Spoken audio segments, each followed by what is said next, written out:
The first half, I mean, you took the lead, it was tied 24-24. They go on that little run. How deflating was the Vescovy three right at the halftime point? I thought we did okay the first 16 minutes.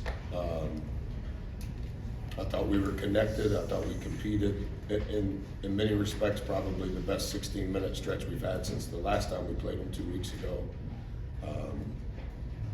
I think it was 12 or 13 seconds left. Deep sideline out when 25 hit the three. We tried to change up what we were doing defensively. Obviously, it didn't work. I didn't think we count turkeys 3 stops in a row. We did a good job in the first half. We got 0 in the second half. I thought the second half was a completely different story in every possible way. They're really good. They're really good here. And everything they were good at, we did not cause any problems, particularly in the second half. Right here in front on your left. Just how effective was the Kai Ziegler's performance, especially just affecting the game without making a lot I of think he's shots? so underrated. Elite on the ball defender. Incredibly fast with or without the ball. And then I think their transition, secondary action, he's the engine. And when it gets into a half-court situation, I thought 0 was really good tonight. 3 causes a lot of problems for everybody. But I actually think that 5, in many respects, coordinates all of that. I think they play with great space. There's not anybody that you don't have to guard, whether they're playing with 30 at the 4 or 0 and 11, and they're playing big. You, to some degree, have to guard 2 and 3 similar in regards to their ability to catch and shoot. And I think 25 as a secondary ball handler with what he's done in his career here, to some degree, you have to pick your poison. But 5 commands so much attention that sometimes I think he's probably maybe unheralded in regards to, he's a conduit to so many things that they do on both sides of the ball. Stay in front on the left. Sorry. Did Tennessee do anything differently on Wade after that spurt there in the first half where he had those 3 straight threes? Well, I think we probably shot too many threes for us across the game.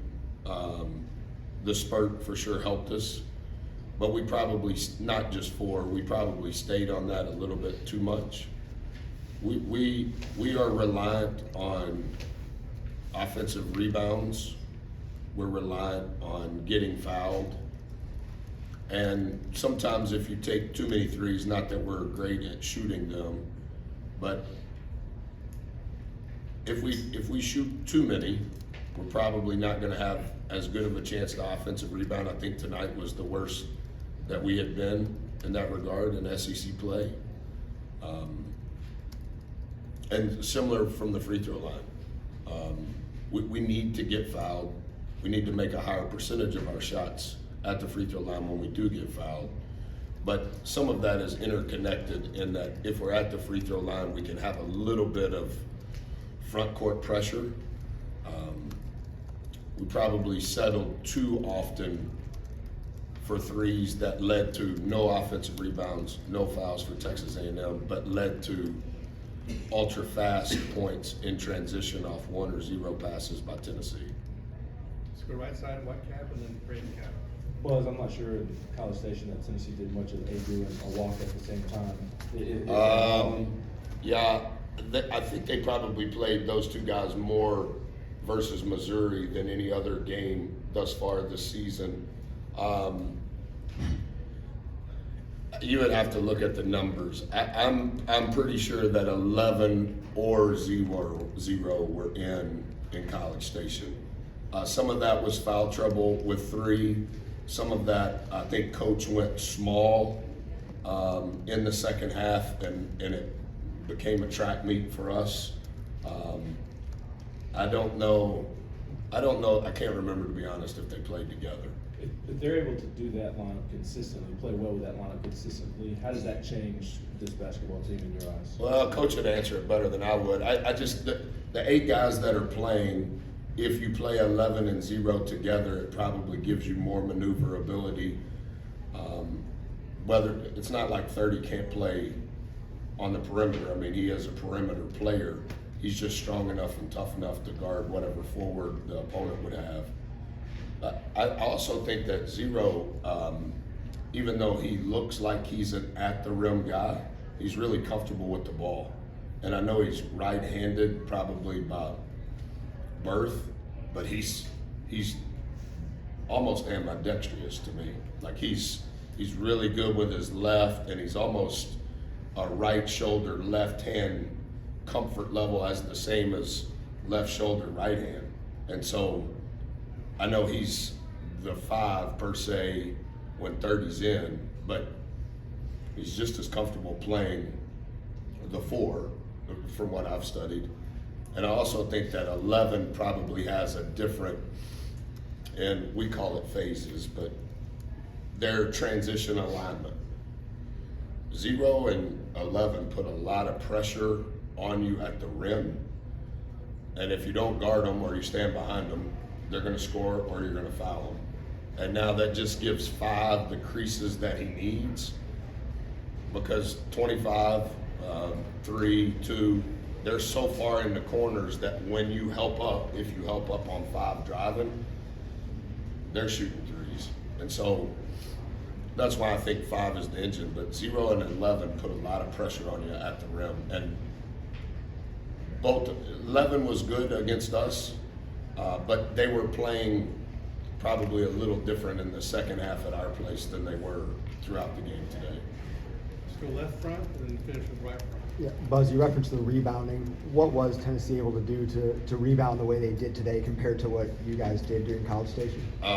Probably, they got to the paint a lot more today. I think they had 4 middle drives in the first half, which is good for us, but they had 5 for the game at our place. And we're in rotation. Any team's going to be in rotation when the ball's in the paint, whether it's off the pass or the bounce. And now all of a sudden you're probably going to struggle on the glass. They had 10 offensive rebounds, as did we, but their percentage is what matters. Yeah. So they offensive rebounded 30% of their misses, and we offensive rebounded 22% of ours. And coming into tonight, we were first in the country at 41%. It's not good enough for us on that side. We'll finish on the right. But you talked about your team and the 3-point shooting.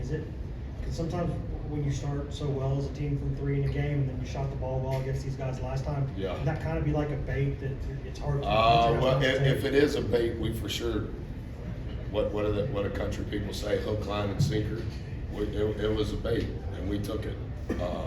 I would say that that's probably the highest number of threes that we've taken this year. Now, some of that is because they're an elite defense, and so some of those I wouldn't necessarily describe as bait. It was late in the clock, and we couldn't get it to the paint off the pass or the bounce. But I do think that we probably took too many threes in our shot diet for what gives us the best chance to win. All right. that's You guys make sure that I said congratulations. Has Coach already been in here? Not yet. Tell Coach that I said congratulations for his 800th win. Wasn't that tonight? Tell Coach I said congratulations, please.